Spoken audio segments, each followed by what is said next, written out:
Hi friends, మన ఛానల్లో వేడివేడిగా క్రిస్పీగా అరటికాయ బజ్జీలను చాలా సింపుల్గా ఎలా చేయాలో చూసేద్దాం. అరటికాయ బజ్జీ కోసం ముందుగా పచ్చి అరటికాయలను తీసుకొని ఇలా మొదలు చివర్లు కట్ చేసుకోవాలి.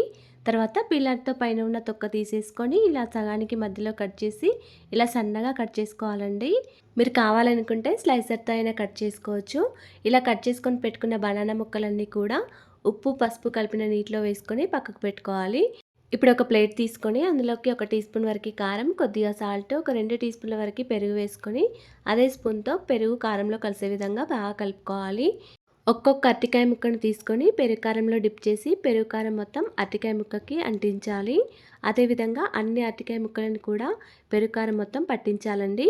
ఇప్పుడు ఒక గిన్నె తీసుకొని ఇందులోకి ఒక 2 కప్పుల వరకు శనగపిండి, 1 టీ స్పూన్ వరకు కారం, కొద్దిగా సాల్ట్, కొంచెం పసుపు, ఒక హాఫ్ టీ స్పూన్ వరకు ధనియాల పొడి, ఒక పావు టీ స్పూన్ వరకు వామును వేసుకోండి. తర్వాత స్పూన్తో ఒకసారి పిండిని మొత్తం కలుపుకొని పిండిలో కొద్దిగా వాటర్ వేసుకుంటూ పిండిని కలుపుకోవాలి. అలాగే ఫ్రెండ్స్, ఇక్కడ నేను వంట సోడా వేయడం మర్చిపోయాను. వంట సోడా కొద్దిగా వేసుకొని పిండి కన్సిస్టెన్సీ అనేది ఇలా ఉండాలండి. ఇప్పుడు అరటికాయ బజ్జీ కోసం మనం కట్ చేసుకొని పెట్టుకున్న అరటికాయ ముక్కలను ఒక్కొక్కటి తీసుకొని ఇలా పిండిలో డిప్ చేసి అంచులను గిన్నెకు రాసి ఇలా వేడివేడి ఆయిల్లో వేసుకోవాలండి. మంటను మీడియం టు హై ఫ్లేమ్లో పెట్టుకొని ఇవి మంచిగా ఫ్రై చేసుకోవాలి. అంతేనండి, ఎంతో టేస్టీగా క్రిస్పీగా ఉండే అరటికాయ బజ్జీలు రెడీ అయిపోయాయి. మీరు కూడా ఇలా ఒకసారి ట్రై చేసి చూడండి. నచ్చితే లైక్ అండ్ ఫాలో చేయడం మర్చిపోకండి. Thanks for watching.